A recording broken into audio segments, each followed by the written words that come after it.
In for the SpainSat NG I mission, SpaceX's 13th mission of the year. I'm John Innsbrucker, and I'm the Principal Integration Engineer for Falcon here at SpaceX in Hawthorne, California. Today we are launching the SpainSat NG I satellite to a geostationary transfer orbit on behalf of our customer, Hisdesat. Hisdesat is a government satellite operator and services provider operating secure communication satellites, synthetic aperture Earth observation satellites, and maritime monitoring. Hisdesat has provided Earth observation services with radar technology through the PATH satellite, which SpaceX launched on a Falcon 9 back in 2018. SpainSat NG is a new program developed by Hisdesat to improve the secure satellite communications and defense capabilities of the Spanish government, its allies, and international organizations, including the European Union's GovSatcom and NATO. SpainSat will cover an extensive area that ranges from the United States and South America to the Middle East, Africa, and Europe, reaching as far as Singapore. Now we're currently at T-minus 11 minutes 25 seconds and counting. We're looking good for an on-time liftoff. However, if for any reason we are unable to launch today, a backup opportunity is available tomorrow at the same time.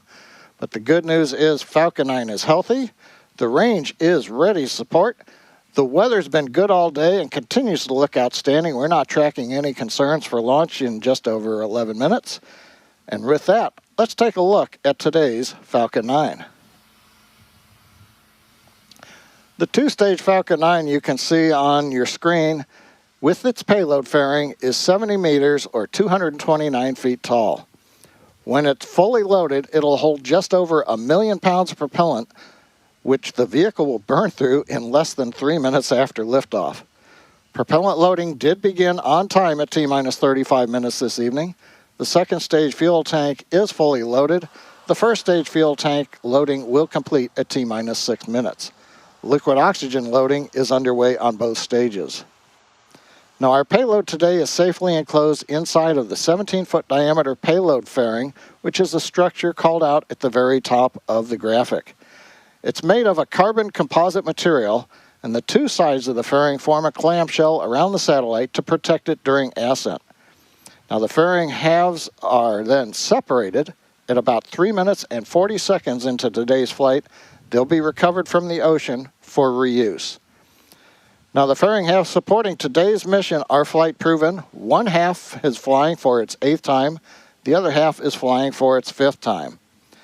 Now below the payload fairing, you can see the second stage. That's the part of the rocket that will take our payload to its destination orbit today. The second stage will ignite its single Merlin vacuum engine, or MVAC for short, at 2 minutes 50 seconds into flight. It'll relight a second time before we deploy the satellite. Below the second stage, you can see on the graphic the first stage. And it starts with the black inner stage, which is part of the first stage booster. The carbon fiber inner stage is that distinct black color. That's the thermal protection system on the outside of the inner stage. Now at the bottom of the first stage are the 9 Merlin engines. You can't see them in this view, but they are obviously at the bottom of the first stage, and they'll propel Falcon 9 off the ground up to the thinner parts of Earth's atmosphere. Now the first stage is designed to be reflown with minimal refurbishment between flights, with today marking the 21st flight for this particular booster. However, due to the performance required for today's mission, this will be the final flight for this Falcon 9 first stage. During its 21 missions, this single first stage has launched a lunar lander to the moon, critical supplies and research to the International Space Station, over 400 Starlink satellites to orbit, and much more since its first launch in May 2022. Finally, alongside the vehicle, the large truss structure you see, that's part of the transporter erector, what we call the TE. We use the TE both to roll the rocket out to the pad and then to raise it to its vertical launch position. At liftoff, it will retract in order to clear the way for Falcon 9's ascent. Now, while the countdown continues coming up on T-minus 8 minutes, let's find more about the satellite we're delivering to orbit today, SpainSat NG I.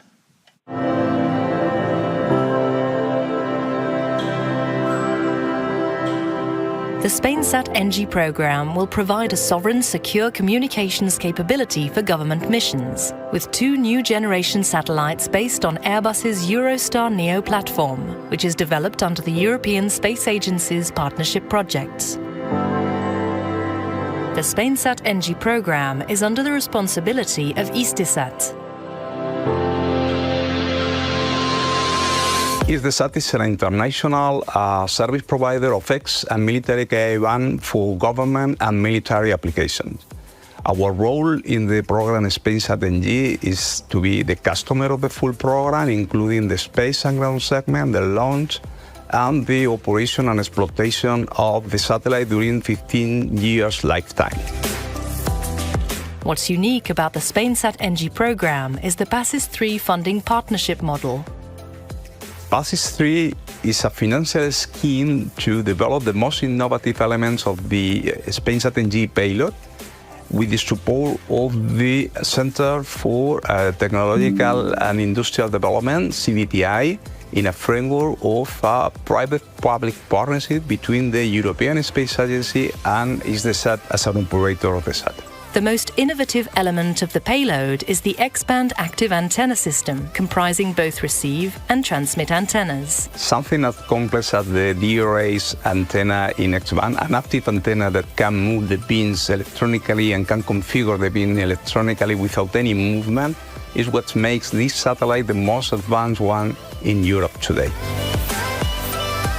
These active antennas are at the cutting edge of new technology, with beam hopping and geolocation capabilities enabling artificial intelligence, big data, and the Internet of Things on the ground. The antennas are being developed by Airbus, which is leading a consortium of 5 Spanish space companies.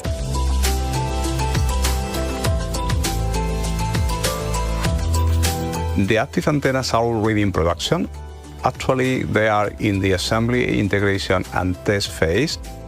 That is the last phase before delivery of the antenna. It's done in Barajas site in Airbus Defense Space in Spain, and it will be delivered to Toulouse. For SpainSat NG I, the mating between the communication module and the service module has taken place in Airbus facilities in Toulouse. This was the first step of the final satellite AIT phase. The SpainSat NG program has been a very good example of institutional and industrial collaboration. In the industrial part, it has been a very good collaboration between the 2 main industries in Europe, being Airbus and Thales Aerospace, including all the Spanish industries in this important program. Airbus works to safeguard Europe's citizens and strategic autonomy. Through SpainSat NG, it will provide secure, resilient, and flexible communications for those who keep us safe.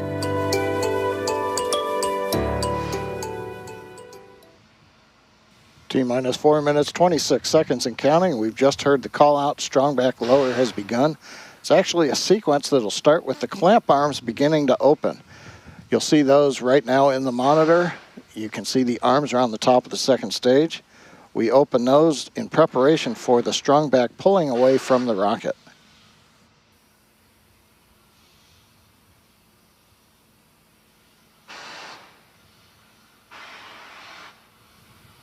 And you can see the arms coming open now. Next up will be retract of the strong back. Now the transport erector we talked about has 2 components, the strong back that runs alongside the Falcon 9 and a launch mount underneath. The launch mount under the Falcon 9 has the 4 hold downs that release at T0. The strong back along the side is hinged to the launch mount, and it will rotate right now about 2 degrees away from the vehicle, and you can just start to see that motion beginning. Now at liftoff, the strong back will then move to a position 45 degrees away from the Falcon, and that clears the way for launch of the launch vehicle. Completing the recline. Now at this point in the countdown, both the first and second stages are nearly fully loaded with 1 million pounds of the kerosene fuel and liquid oxygen. First stage loading should complete here momentarily. We're waiting for the call out. And then about a minute later, second stage of liquid oxygen loading should complete.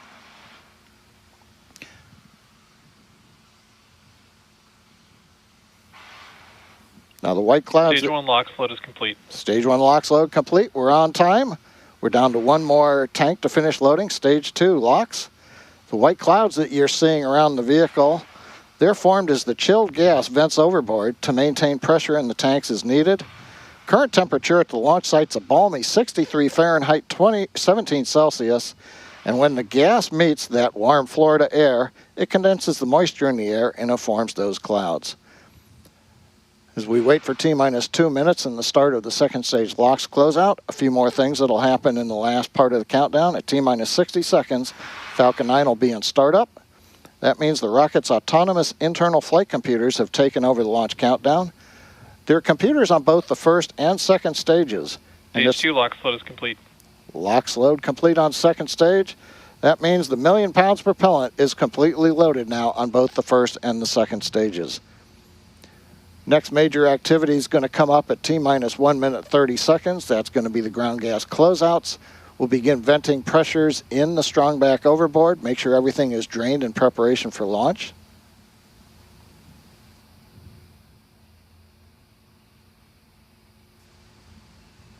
Gas launch closeouts have started. There we go. The gas closeouts have begun. Next major event will be T-minus 1 minute. As I mentioned, the Falcon flight computers will go into startup. One comment, I mentioned there were flight computers on both stages. During ascent, the second stage flight computer is the master. As we count down at T-minus 2 seconds, we'll begin the Merlin 1D engine ignition sequence. The flight computers will command the hold downs to release at T0. Falcon 9 is in startup. Falcon 9's gone into startup. The flight computers are now controlling the launch vehicle. Falcon 9's looking good. SpainSat is ready to go. Falcon 9 team's working no issues. The weather is excellent. The range is ready. Launch director, go for launch.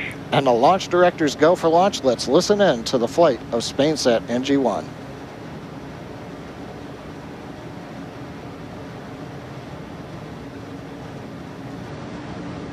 T-minus 30.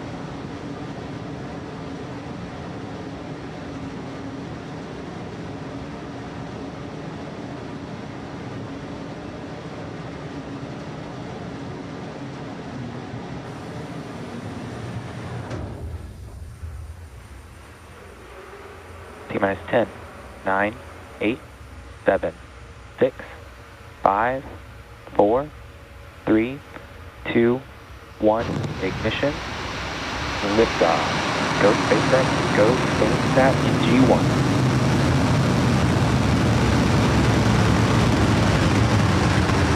Vehicles pitching downrange.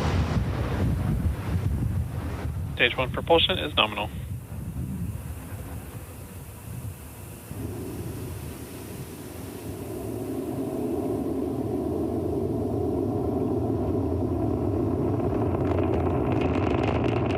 T plus 30 seconds, Falcon 9 has successfully lifted off from Complex 39A at Kennedy Space Center. We can hear the characteristic rumble as the first stage heads into space.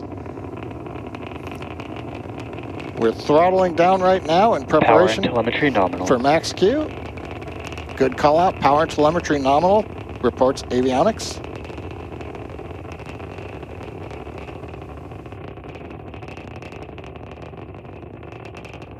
Falcon 9 is supersonic. And we have throttled back up to power.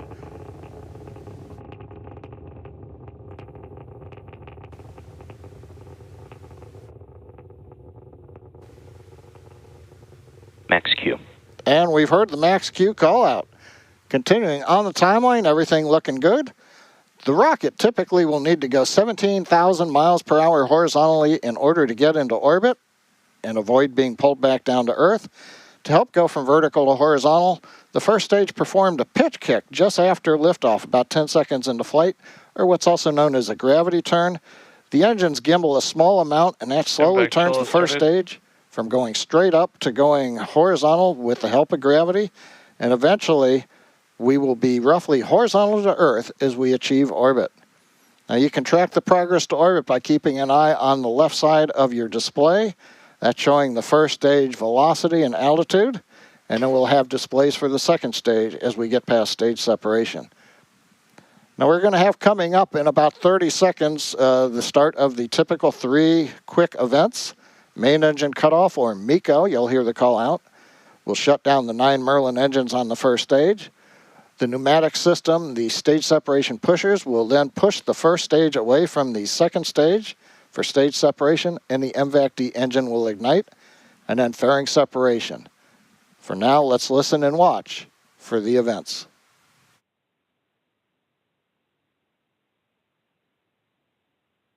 Main engine cutoff. Stage separation confirmed. MVAC ignition.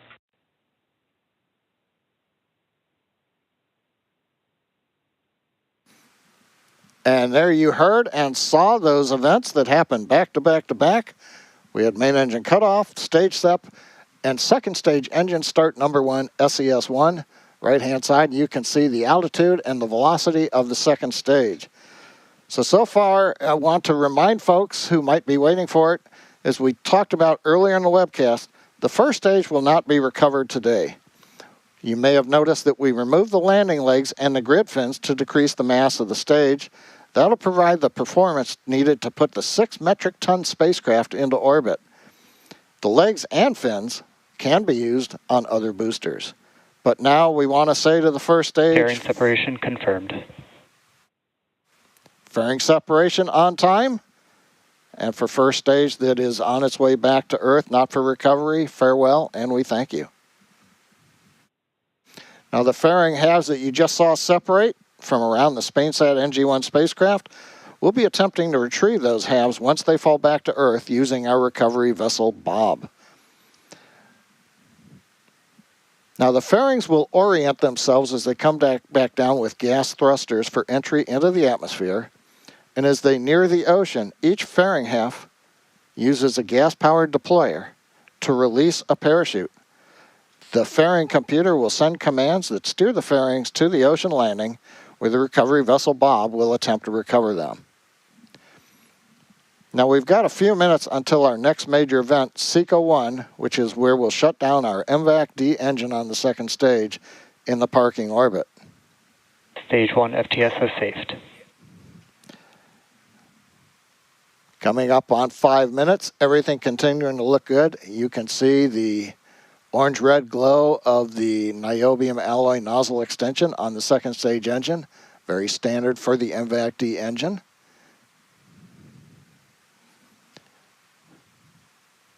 Five minutes, everything continues to look good. Now you'll notice the speed continuing to increase on the display for stage 2. That speed is obviously increasing. That's because the acceleration is going to increase throughout the burn. The thrust of the MVAC-D engine, just over 220,000 pounds of thrust in vacuum, stays constant during the burn. But as we burn off the propellant, the mass is decreasing. And so for those who remember force equal mass times acceleration, if the force is constant but the mass decreases, the acceleration is going to increase. For this first burn, the stack will be doing about 3.8 G's acceleration as we get to SECO-1.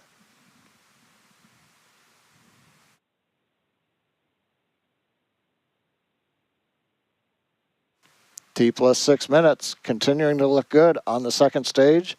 SpainSat NG I attached to the top of the second stage.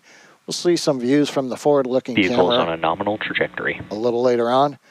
The GNC, the Guidance, Navigation, and Control Engineer, calling out the nominal trajectory for the stage.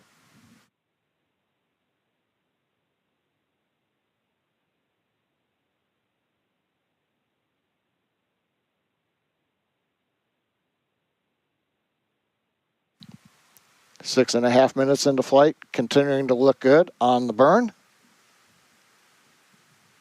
Next major event's going to come up a little bit after 7 minutes. We should hear a call out of terminal guidance on the second stage as we begin to get ready for shutdown at T plus 8 minutes and 1 second.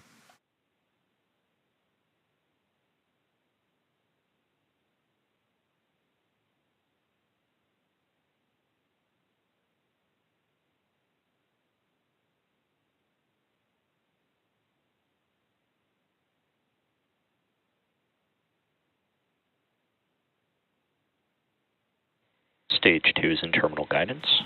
There's the call out from GNC. Second stage flight computer is now moving into a state where it's preparing for that second stage engine cutoff. We're calculating the velocity required to get to orbit. You have to understand how fast you're going horizontally as well as away from the Earth. And then we have to come up with the commands that are going to go to the actuators so that we can command pitch and yaw to make sure that the second stage aims itself, so to speak, to achieve the desired orbital parameter. Now, final velocity for this first burn is aimed for about 7.5 kilometers per second. That's going to be just under that 17,000 mile an hour figure we need for a low Earth parking orbit. And 7.5 kilometers per second, that is the rule of thumb for the velocity you need to get into an Earth orbit when you're launching eastwardly, for example, out of Kennedy. Shutdown of the MVAC, we're going to wait for guidance to tell us how the orbit looks. Nominal orbit insertion. And confirmation, nominal orbit insertion. We're through second stage engine cutoff number 1, SECA 1. We're right where we want to be in orbit. Now, the second stage, and we've got another nice view looking forward from the payload attach fitting up at SpainSat NG I. We'll have more views as we go through the webcast, but for now, we're embarking on a coast phase on the second stage, spacecraft still attached. Following this coast, we will relight the MVAC engine for a second time. That's going to happen around T plus 26.5 minute mark. And then about 4.5 minutes after that, at T plus 31 minutes, we will actually get to spacecraft separation. For that, we're going to halt the live commentary for a while. We'll be back in about 16 minutes at T plus 25, but we'll leave you with the visuals from space.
This is John Innsbrucker.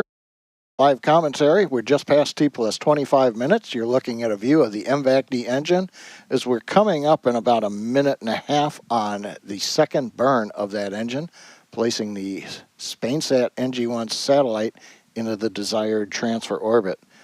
A quick recap, we had an on-time liftoff at 8:34 p.m. Eastern Standard Time from 39A at Kennedy Space Center. Successful first stage shutdown, stage separation. We had a good burn on the second stage engine. We also had the fairing separation that we saw. Fairing halves back to the ocean right now, where they'll be recovered. One fairing half, that was its 8th flight. The other one was its 5th flight. We also then got into the desired orbit, and that's where we are right now, finishing up a coast phase, and we're just about 35 seconds away from relight of the MVAC engine for the second time, and that'll propel the stack into the desired geostationary transfer orbit.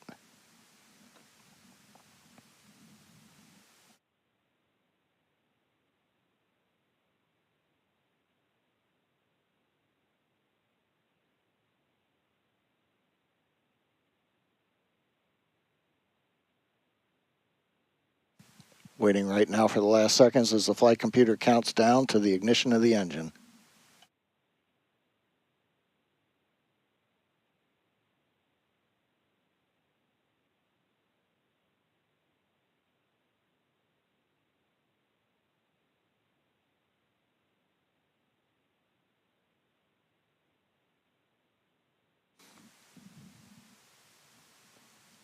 Ignition of the MVAC-D engine. Now this burn's going to last about 67 seconds. That's typical for a geostationary mission. If you're watching the speed gauge on the right-hand side of the display, you're going to see that we're going to add about 2,500 meters per second to the velocity of the second stage, which is still carrying the SpainSat NG I payload on top. Now during this burn, as we continue burning off the remainder of the propellant, the acceleration will reach 4.8 G at the end of the burn. This is about 1 G more acceleration than we had on the first burn of the second stage when we had a lot more propellant on board.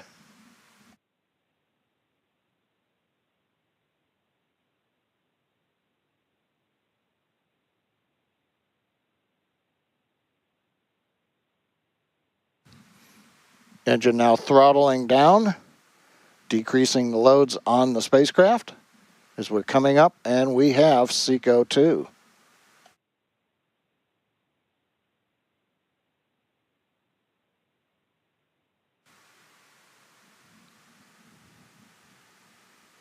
Nominal orbit insertion. And there's the big call out for the day, nominal orbit insertion.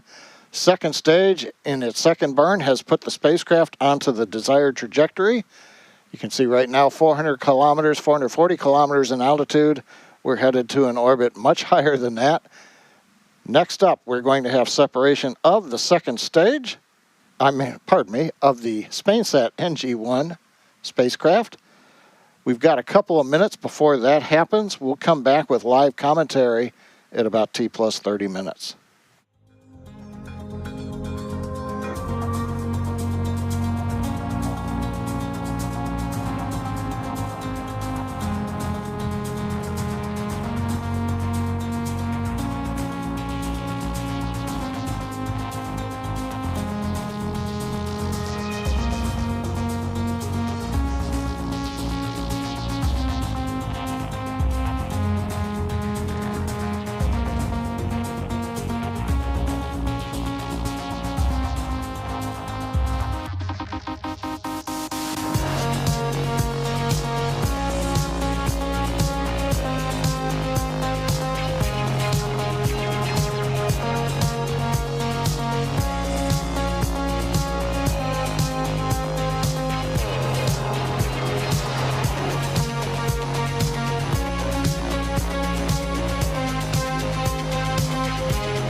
T plus 30 minutes, 32 seconds. Everything continues to look good. Welcome back to SpainSat NG I mission coverage.